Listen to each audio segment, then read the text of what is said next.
Ya, terima kasih Anda masih bersama kami dalam program Newsroom. Baik, Pak Ari tadi sempat mengatakan ada dua sistem, yaitu ada dana rutin dan juga dana semester ya. Nah, Bu Lili ini pemahamannya seperti apa ini Bu Lili? Ya, jadi kalau kita katakan bahwa kita itu ada saldo ya, saldo ATM itu namanya saldo efektif. Baik. Nah, saldo efektif itu adalah saldo yang digunakan rutin. Nah, ada saldo yang rekening tabungan itu. Baik. Nah, itu diberikan langsung dari pemerintah daerah sekaligus satu semester gitu. Tapi dikunci tiap bulan yang bisa dipakai itu. Oke, gitu. jadi mungkin simulasinya adalah dana rutin itu kan jumlahnya mohon maaf misalkan SD 250.000. 250. Jadi kalau dikali 6 jumlahnya memang 1,5 tapi dikunci per bulan. Betul. Oke, ketika bulan kedua baru bisa digunakan itu dana otomatis, berikutnya. automatically. Oh gitu. Jadi mungkin itu dia, mungkin masyarakat melihatnya kok antara tadi saya tanyakan antara dana ATM dengan dana rekening kok berbeda. Mungkin salah satu kendalanya itu gitu ya. Nah, kalau Bu Lili sendiri melihat tadi kan juga sempat menyinggung masalah SDM nih Bu. Betul. Mengenai percepatan gubernur ini memang pengennya lari cepat tapi SDM-nya kok kayaknya kurang. Nah, kalau dari Bu Lili sendiri melihat hal ini seperti apa nih Bu? Ya, ini makanya tugas DPRD bersama pemerintah daerah, kemudian bersama perangkat daerah harus bekerja sama untuk kita bisa menuju tujuan yang sama. Untuk maju kotanya, bahagia warganya.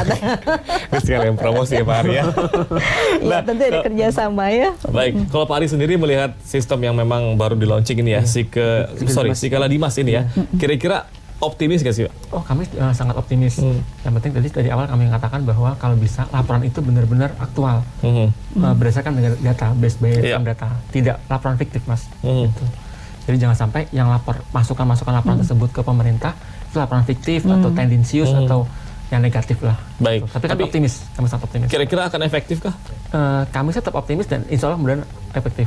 Begitu. Itu juga bagian dari tanggung jawab pemerintah, Pemprov DKI sebagai tanggung jawab mereka ke masyarakat. Itu mungkin Mas. Baik. Dan ini sistemnya berarti masih dalam lingkup e-budgeting ya, Bu Lili ya. Nah, kira-kira kalau e-budgeting itu kan kadang suka ada kendala teknis nih Bu ya. Nah, ini untuk mengantisipasinya. Ya, makanya kita harus ada pengawasan, kemudian ada evaluasi, kan begitu kan. Dan kebetulan memang kan DPRD kan punya fungsi itu, pengawasan, budgeting dan controlling itu kan.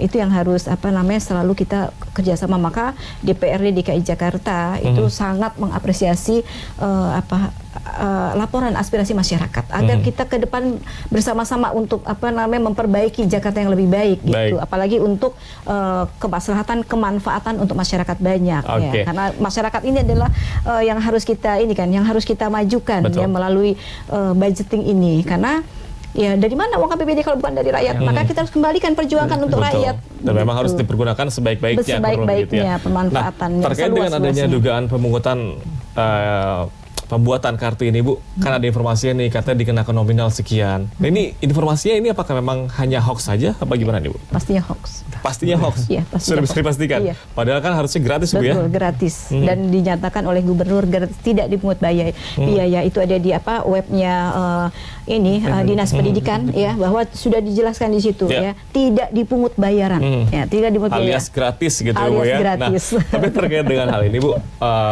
masyarakat juga mungkin ingin mengetahui APBD dari sisi pendidikan untuk DKI Jakarta sendiri sebesar berapa sih Bu? Ya, kalau kemarin untuk KJP itu untuk 2019 1,9 triliun. Jadi memang cukup besar itu. Cukup besar. Ya, makanya kita harus manfaatkan itu seluas-luasnya untuk manfaat masyarakat ya, apalagi dalam pendidikan. Ya, pendidikan itu merupakan dasar kemajuan sebuah masyarakat. Nah, maka kita komitmen untuk memajukan masyarakat lewat anggaran itu yang harus kita sama-sama kontrol, kita sama-sama awasi, dan tentunya juga bagaimana masyarakat juga ikut mengawasi, berpartisipasi. Betul. Dan jumlah 1,9 ini memang harusnya diserap dengan baik oleh Pemprov DKI Jakarta begitu ya. Nah, Pak Ari tadi kan juga sempat mengatakan bahwa KJP Plus ini ternyata dari usia 6 sampai 21 tahun. Kalau tadi kita mungkin kalau dalam masih lingkup SD, SMP, SMA masih bisa dilihat 10 orang siswa gitu ya. Nah, kalau untuk mahasiswa, ini sistemnya seperti apa? Kalau mahasiswa Mas itu bukan KJP Plus lagi, tapi ada program lain. Betul. KJMU. Jadi 21 tahun di sini dalam arti KJP Plus itu. Jadi kecuali kalau katakanlah mereka sudah mau kelas 12 ya, udah mau lulus dari SMA ke kuliah, justru Pemprov DKI itu memberi subsidi lagi, insentif kepada siswa buat biaya bimbel Ibu ya, Betul. sebesar 500.000 per siswa. Biaya bimbel? Iya, tambahan lagi. Itu dan program bersih pemerintah. Iya, itu sampai 500.000 ya. Per siswa. Gitu. Baik. Dan kalau tadi Bu, saya masih kurang mungkin biar masyarakat juga teredukasi mengenai 6 sampai 21 tahun ini berarti ada 2 kartu yang berbeda. Atau KJP Plus tadi? KJP Plus satu aja, hanya Walaupun nanti SMA pas kuliah tadi ada KJMU. Nah, perbedaannya hanya tadi kalau KJP Plus untuk dari tingkat SD sampai 12 ya, kelas 12. Kalau KJMU ya untuk sampai mahasiswa. mahasiswa dan sistemnya pun kurang lebih sama begitu ya. Sama. Nah, ini kan masyarakat pun mungkin masih semoga tidak ada aduan lagi Bu ya. Betul. Tapi kira-kira misalkan ada aduan lagi nih Bu. Ini masyarakat Mengadu biasa. kemana? Ya, harus kemana lagi gitu. Ya, tentunya kan masyarakat punya wakil rakyat. Mereka yang memilih wakilnya harus datangi lagi. Ini gimana nih saya punya masalah. Nah, datangilah para wakilnya itu. Ya, maka DPRD saya sebagai wakil dari Partai Keadilan Sejahtera siap untuk menerima aspirasi masyarakat demi kemajuan masyarakat. Kalau Pak Ari, biar tidak ada kendala seperti ini lagi Pak? Kalau tadi kendala dan pengaduan ya Mas ya, menurut saya sih, menurut kami Pemprov DKI saya yakin berbesar hati Mas untuk menerima pengaduan. Dan harusnya Pemprov DKI itu senang dengan adanya banyak pengaduan. Betul. Itu berarti concern masyarakat Jakarta untuk memerintah provinsinya itu sendiri. Itu sih Mas. Jadi memang dengan adanya aduan ibaratnya berarti diperhatikan pemerintahnya. Itu bagian pengawasan masyarakat ke Pemprov. Itu sih Mas. Tapi Ibu terkait dengan pendidikan ini sudah ada koordinasi dengan mungkin kementerian? Ya, jadi pendidikan? nanti dalam waktu dekat ini kan memang DPRD belum terbentuk komisi-komisi gitu. Dalam waktu dekat kami akan memanggil ketua atau kepala dinas pendidikan DKI Jakarta untuk memberikan secara detail ya penjelasan agar tidak terjadi, paling tidak meminimalisir meminimalisir pengaduan itu supaya memperjelas kepada kita sebenarnya bagaimana si KJP Plus itu. Baik. Gitu. Nah, kalau tadi kan bisa dikatakan siapa yang berhak menerima itu dilihatnya hanya dari mungkin dia warga DKI atau bukan dan juga syarat-syarat tertentu.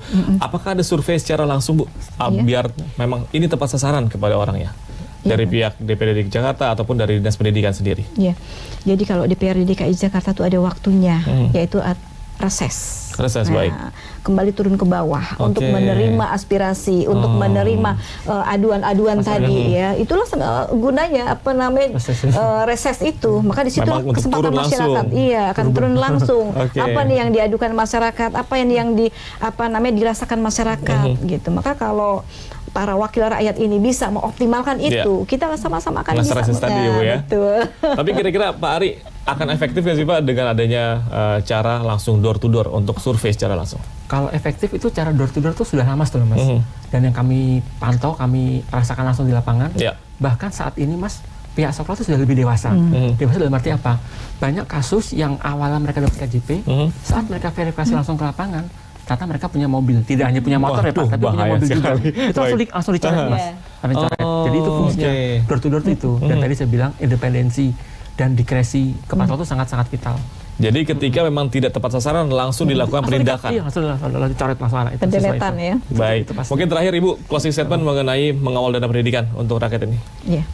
Jadi tentunya karena DKI Jakarta mempunyai APBD yang terbesar di Indonesia dan kemudian diberikan dana besar itu 20% ya kan kalau dari undang-undang undang-undang pendidikan harus 20% kembali untuk mencerdaskan anak bangsa ini, maka kita berkomitmen bersama ya antar pemerintah daerah, DPRD dan perangkat daerah harus terus mengawasi dan kemudian melaksanakan yang lebih baik dalam pelaksanaan di lapangan ya sehingga kita semua bisa bersatu padu untuk mensukseskan program yang sangat strategis ini yaitu Kartu Jakarta Pintar. Baik, semoga pengaduannya berkurang bahkan sudah tidak ada lagi pengaduan ya Bu ya. Baik, terima kasih banyak Bu Lili. Terima kasih banyak Pak Ari dan bisa kami akan kembali usaha jeda berikut ini, tetaplah bersama kami.